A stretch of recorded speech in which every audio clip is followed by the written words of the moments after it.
أعوذ بالله من الشيطان الرجيم بسم الله الرحمن الرحيم الحمد لله رب العالمين والصلاة والسلام على أشرف الأنبياء والمرسلين خاتم النبيين بالقاسم محمد وعلى أهل بيته الطيبين الطاهرين المعصومين المظلومين. Assalamu alaikum wa rahmatullahi wa barakatuh. Welcome to session number 7 of our Quran discussions. As promised earlier, today we'll be discussing the idea of dua because we're in the month of Ramadan and the nights of Qadr are approaching. And the nights of Qadr are discussed as nights of destiny, and therefore the idea of dua becomes very relevant in these times. And we are going to look into the concept of dua and how it works.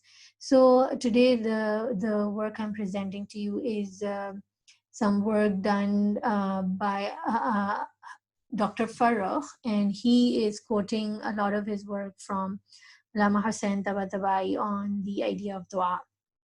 And he quotes this ayat from the Holy Quran, Surah number 2, ayah 186. It's a very famous one. وَإِذَا سَأَلَكَ عِبَادِي عَنِّي فَإِنِّي قَرِيبٌ أُجِيبُ الدَّعْوَةَ الدَّاعِي إِذَا دَعَانِ فَلْيَسْتَجِيبُوا لِي وَلْيُؤْمِنُوا بِي لَعَلَّهُمْ يَرْشُدُونَ. So, Bismillah ar-Rahman ar-Rahim, the translation says, and when my servants ask you, O Muhammad, concerning me, indeed I am near, I respond to the invocation of the supplicant when he calls upon me, so let them respond to me by obedience and believe in me that they may be rightly guided. Now, one of the most interesting things about this ayah is that it has Allah mentioning himself 7 times. And that's very rare and unique, and it makes it a very profound and unique ayah. And what the question here is that when Allah subhanahu wa ta'ala is giving such an emphasis to the idea of calling upon Him and making dua to Him, how is it that so many duas don't come true? So what Allah is explaining in this, and what I have understood, is that in order to be able to make a dua and have it accepted, we need to see conditions. And the 2 things that we can see here is that number 1, you need to call upon Allah subhanahu wa ta'ala, and to be able to call, you have to become a caller. So who is a caller? That is what we want to understand.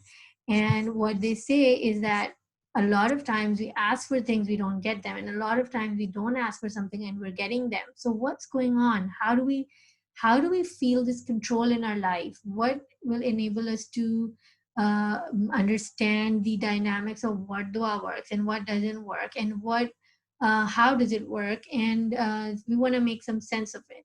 Now, another ayat of the Quran which I'm quoting here is Surah Ibrahim, ayat 34, Surah 14, ayat 34, where Allah subhanahu wa ta'ala is saying, Bismillah ar-Rahman ar-Rahim, and He has given you everything that you asked Him for.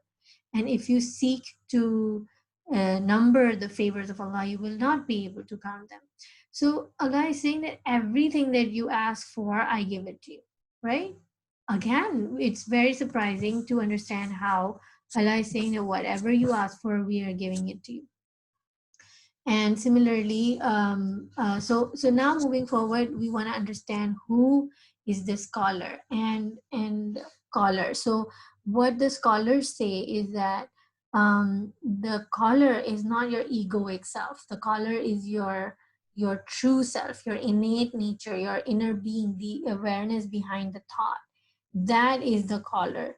And when that asks for something, Allah responds, right? The true you, the real you, when that asks, then Allah responds.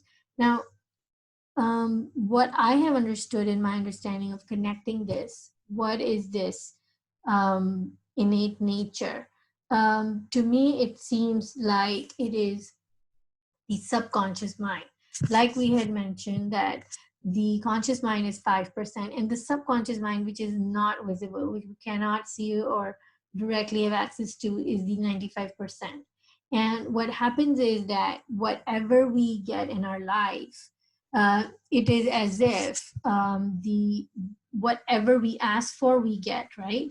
So whatever signals are being thrown out from our subconscious mind is what we're going to get back in our reality around us.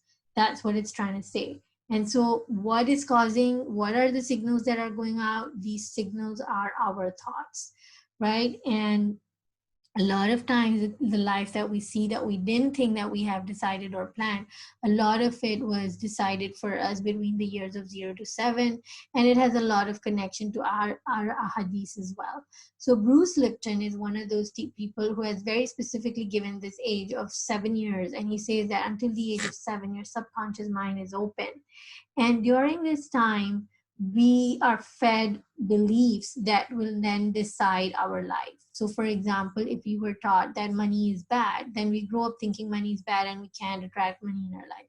If we were grown up being told that you're useless, then we think we're useless for the longest time until we change that belief within us. Because during this time and age, our subconscious mind is open and it's receiving a programming through beliefs. So there's an example of a person that I want to share with you is a chef from Istanbul, and he says he's a Michelin star chef, and he in his documentary keeps explaining how when he was younger, he was the only youngest child, and he used to be in the kitchen with his mom all the time. And his mother used to constantly tell him that this son of mine is special, and he is going to do something about spreading the traditional food of our country. And he says that he grew up and he toured entire Turkey and he collected meals from all over the country, and he makes special menus which are part of his restaurant, and it came true. So what I'm saying is that during the early years of our life, a lot of this gets fed into our belief systems, which we then manifest and bring to our reality. Another ayah, so in the hadith, we find that we are told that from 0 to 7, treat children like kings, because in that age of 0 to 7, your subconscious mind is open, and if you're treated like a king, you will live like a king, and you will live with abundance, and you will live with expansion, and you will live with having faith in unimaginable possibilities. You will feel like you're in control, you're the leader, you're the winner. And that's what we want all human beings to grow up to be, and that's what the hadith is saying. But on the contrary, if we treat children with abuse or strictness or anything like that in 0 to 7, it stifles them, it constricts them, and we don't want to believe in constricted ideas. We want expansive ideas to grow up with. So that's where I feel like the science given by Dr. Bruce Lipton and the hadiths match really beautifully. Another ayat that I want to share with you from the Holy Quran is Surah number 53, ayah 38, where Allah subhanahu wa ta'ala says, Inna laysa lil insana illa ma sa'a. So we're saying that, and that there is not for man except that for which he strives. So now, we grow up hearing that you will only get what you strive for, you will only get what you strive for. But if you look at it in a flipped way, the way I saw it, is that Allah is saying that whatever you strive for is what you're going to get. You don't get anything else. You just get what you strive for, what you ask for. I give you everything that you ask for. But we're not seeing that in our reality. So we want to understand what's going on. And what is going on is that our subconscious mind creates thoughts, and these thoughts go out as signals, and those signals create our reality. So we need to understand and make sure that none of the thoughts in our mind go unnoticed, that we're really careful moment to moment, minute to minute about what is it that is going through our mind. And we need to understand that these thoughts are embedded in our subconscious. So we need to go and dig and excavate deeper and deeper within ourselves and understand that everything that I'm seeing in my reality right now is a result of my own thoughts. And what we can do is that we can find thoughts which are not serving us good, which are creating problems for us, and we can change them. And what I want to explain over here is the duality of our being, is that sometimes we want to forgive someone, we want to be generous, we don't want to feel jealous, but there's another part of us which prevents us from doing that good deed. We really want to forgive, and we move ahead to forgive, but then there's a feeling of fear, and there's a feeling of how can I forgive, and what will happen, and there are fears and thoughts of lack which change our mind. And what we need to understand is that part of us which wants good, that part of us which is brave to do a good thing, is our higher self, is our awareness behind the thought. And the lower voice, which prevents us from doing good, which holds us back, and which gives us thoughts of fear and lack, is the voice of the ego.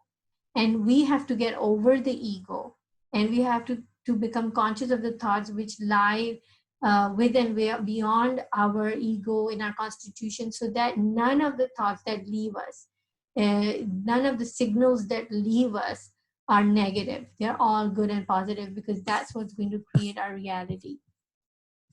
In the same way, we hear in Dua Kamel, forgive sins that block my du'as from getting accepted and prevent blessings from reaching me. So this is exactly what we're talking about: faulty beliefs and faulty thoughts that prevent us from reaching our full potential and seeing the blessings that we want to see, and seeing the good that we want to see. And so what are these sins? And what I'm trying to extrapolate for you here and to explain to you here is so that we're not in a place where we don't know what's going on.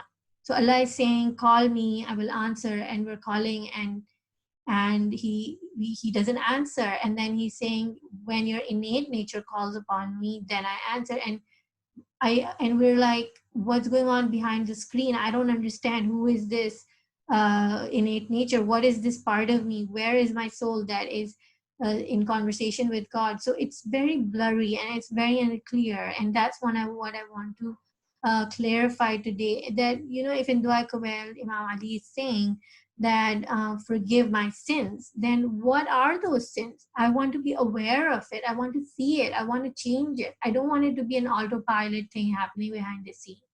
So inshallah, we look into that further, and we want to talk about dua and how it affects our reality, and the reality of dua and what it is, inshallah. So now we go to the next slide, and we also talk about desire. And in case desire hasn't been spoken about in the next slide, I don't want to miss out. So I want to say that desires are like the breadcrumbs to our home. Desires take us home. And whatever desires we have are part of God's gift to us. They don't come to us without God's will. And inshallah, if the next slide doesn't have anything about the desires, then I will speak more about it in the next class and connect it to this lecture, or I'll add an extra video because we had a bit of an issue with the video. Please continue with the next video, video number 2, which is connected to this lecture. Thank you so much.